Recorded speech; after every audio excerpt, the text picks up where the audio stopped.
Hello friends, today we are starting a new topic, hemostasis and the mechanism of blood coagulation. So what is a hemostasis? Hemostasis defined as the arrest or stoppage of bleeding, and this process is done in the following stages. When any blood vessel is injured, the injury initiates the series of reactions and resulting in hemostasis. तो ये conditions create होती है, series of reactions होते हैं. It occurs in 3 stages. The first one is vasoconstriction, the second is platelet plug formation, and the coagulation of blood. Intermediate after injury, the blood vessel constrict the decrease the loss of blood from the damaged portion. Immediately यही होता है ना कि after injury हो गई तो when the blood vessels are cut, तो the endothelium is damaged and the collagen is exposed. The platelet adhere to this collagen and get activated. फिर प्लेटलेट इससे अडेयर हो जाती है कोलेजन से और वो एक्टिवेट हो जाती हैं. ये एक्टिवेटेड प्लेटलेट्स सीक्रेट करती हैं सेरोटोनिन को and the other vasoconstrictor substance which cause the constriction of the blood vessels. Adherence of the platelets to the collagen is accelerated by the von Willebrand factor, and this factor acts as a bridge between the specific glycoprotein present in the surface of platelets and the collagen fibrils. Afterwards, the platelet plug formation. The platelet gets adhered to the collagen is of ruptured blood vessels and secrete the ADP and the thromboxane A. Activate. These two substances attract more and more platelets and activate them. ये to substance क्या होंगे, attract होंगे और platelets को activate करेंगे. ये platelets aggregate together form the loose temporary plug formation या temporary haemostatic plug formation होगा and which close to the ruptured blood vessels and prevent the further blood loss. Platelet aggregation is accelerated by the platelets activating factor.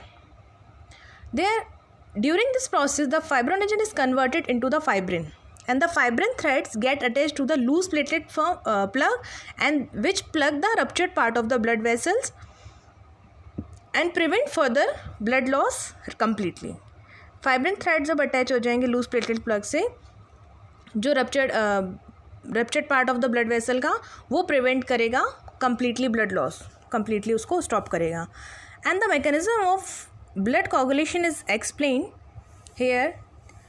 The coagulation or clotting defined as the process in which the loss its fluidity, तो blood की fluidity loss हो जाती है और वो it become a jelly like mass few minutes after it is shed out of the collected in a container.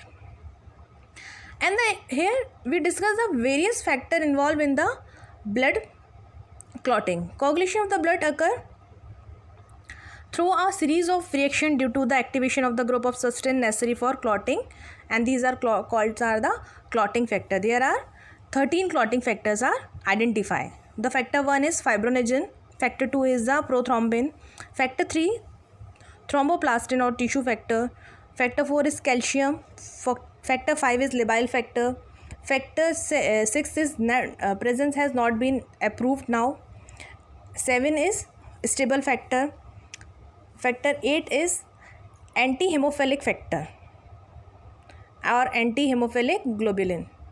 9th factor is Christmas factor. Factor 10 is Stuart-Prover factor.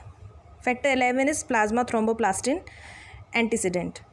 Factor 12 is Hagman's factor or contact factor. Factor 13 is the fibrin stabilizing factor, fibrinase. And the most of clotting factors are protein in form of enzyme. जो clotting factor है, most of these are protein basically.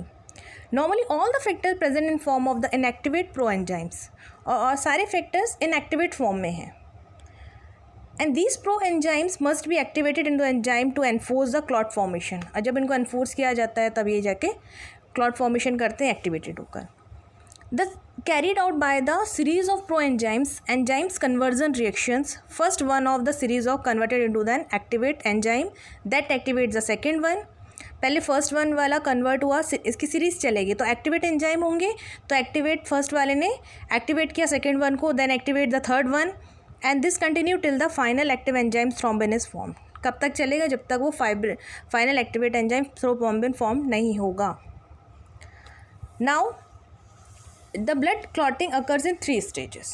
The first one में formation of prothrombin activator, second one conversion of prothrombin into the thrombin, the third one is the conversion of fibrinogen into the fibrin. The blood clotting formation, the first stage, the formation of the prothrombin activator. Blood clotting commences with the formation of substance called the prothrombin activator, which converts the prothrombin into the thrombin. Its formation is initiated by substance either within the blood or outside the blood. The formation of prothrombin activators occurs through 2 pathways. इसके 2 pathways हैं, intrinsic pathway and extrinsic pathway. Intrinsic pathway, prothrombin activator का intrinsic pathway में क्या होता है कि in this pathway the formation of prothrombin activator is initiated by the platelets which are within the blood itself. यहाँ से prothrombin initiate करता है platelets को. And during the injury the blood vessel is ruptured, the endothelium is damaged and the collagen beneath the endothelium is exposed. When the factor 12 Hagman's factor comes to contact with the collagen, is connected into the activated factor 12 in the presence of the kinase, and the activated factor 12 convert into the 11 and 11 into the activated 11 and in the presence of the HMW kinase, and the activated factor 11 activates factor 9 in the presence of factor 4, that is a calcium. Now intrinsic pathway, the activated factor 9 activate the factor 10 in the presence of factor 8 and the calcium. When platelets come in contact with the collagen of damaged blood vessels, जब platelets के contact में collagen आएगा जो damaged blood vessels में से produce हुआ है, it gets activate and the release the phospholipids. तो वो एक्टिवेट करेगा और रिलीज करेगा phospholipids को. And now the activated factors then react with the platelets, phospholipids and factor 5 to form prothrombin activator. This need to the presence of calcium ion. इसमें calcium ion का presence होना चाहिए. और prothrombin activator factor 5 is also activated by the positive feedback effect of thrombin. Factor 5 activate करेगा positive feedback effect को thrombin के. Now come to the next, the extrinsic pathway and for the formation of the prothrombin activator. In this pathway, what will be happen? The formation of the prothrombin activator is initiated by the tissue thromboplastin and which is formed for the injured tissues, and tissues that are damaged during the injury release tissue thromboplastin factor 3, and the thromboplastin contain the protein, phospholipid, glycoproteins which are the proteolytic enzymes, and the glycoprotein and the phospholipid component of thromboplastin convert the factor 10 into the activated factor 10 in the presence of factor 7. An activated factor 10 react with the factor 5 and the phospholipid component of the tissue's thromboplastin to form prothrombin activator. This reaction requires the presence of calcium ion. And come to the next stage. The stage 2 was 2 is the conversion of the prothrombin into the thrombin. The blood clot is all about the thrombin formation, है ना. तो once thrombin is formed, that definitely it leads to blood clot formation. The thrombin activator that is formed in the intrinsic and the extrinsic pathways convert the prothrombin into the thrombin. जो दोनों pathway जो हमने पढ़े हैं, intrinsic और extrinsic pathway, prothrombin activate form होगा और वो कन्वर्ट करेगा प्रोथ्रोम्बिन को थ्रोम्बिन में. और ये किसके प्रेजेंस में होगा? Factors 4, that is a calcium. Once form the thrombin initiate the formation of the more thrombin molecules. जब एक बार थ्रोम्बिन फॉर्मेशन स्टार्ट होगा तो वो मोर थ्रोम्बिन मॉलिक्यूल्स को फॉर्म करेगा. The initially form thrombin activates the factor 5. Start में thrombin activate करेगा फैक्टर नंबर 5 को. फैक्टर 5 टर्न होगा, एसिलेट होगा formation of the both extrinsic and intrinsic prothrombin activators which convert prothrombin into the thrombin, and this effect of thrombin is called the positive feedback effect. जो thrombin का formation effect होगा, this is called the positive feedback effect. Come to the next, the fibrinogen into the fibrin. Third stage में fibrinogen convert होगा fibrin में. तो sequence of event in the stage 3 are as the thrombin converts the inactivate fibrinogen into the activate fibrinogen, and the activated fibrinogen is called the fibrin monomers. Thrombin convert करेगा inactivated fibrin को, फिर वो activate फाइब्रिनोजेंस convert होंगे और activate करेंगे fibrinogen को, और ये इसको फाइब्रिन मोनोमर भी बोलते हैं. अब fibrin monomers polymerise with other monomers molecules and form the loose arrangement strands of fibrin. वहाँ से क्या होगा, ये पॉलीमर्स मोनोमर्स से मॉलिक्यूल होंगे और लूजली अरेंज स्ट्रेंड बना लेंगे फाइब्रिन का. जब ये loose strength are modified into the dense and the tight fibrin threads by the fibrin stabilizing factor 7 in the presence of calcium ion.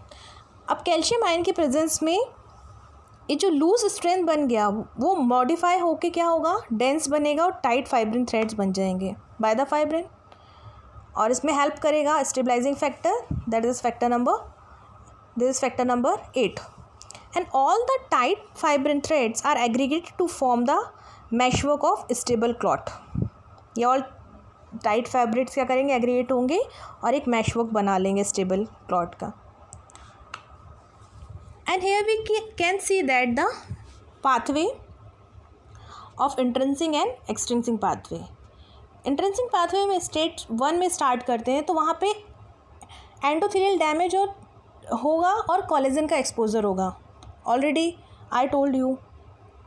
And kallikrein HMW kininogen के help से 12 number का factor activate होगा.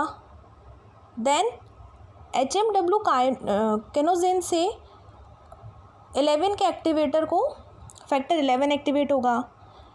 Then calcium के presence में 11 activate करेगा factor number 9 को. जब factor number 9 activate होगा, then in the presence of factor 8 and the calcium the factor 10 would be activated and the prothrombin activator. And in the second stage, the prothrombin activators convert into the thrombin. This is the positive feedback.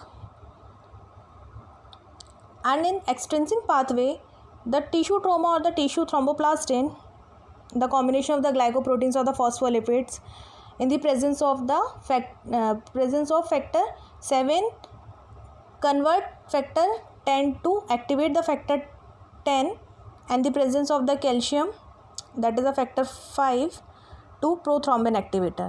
तो extensive pathway से prothrombin activator यहाँ से आया, then वो positive feedback में prothrombin activator ने thrombin बनाया. अब स्टेज 2 यहाँ पर कंप्लीट हुई. देन स्टेज 3 में क्या बन गया, थ्रोम्बिन ने फाइब्रोनेजन बनाए और फाइब्रोनेजन को एक्टिवेट किया. अब फाइब्रोनेजन जब एक्टिवेट होंगे तो वो लूज स्ट्रेंथ बना लेंगे और फिर presence of factor 13 and the calcium they will come into the tight contact, and the fibrin tight means the formation of the fibrin, that is the final blood clot. So here we can see that the blood clotting or blood coagulation may done by the different stages, and the different factors help to complete this process. So friends, if you like my video, please share, subscribe and hit the like button. Thank you.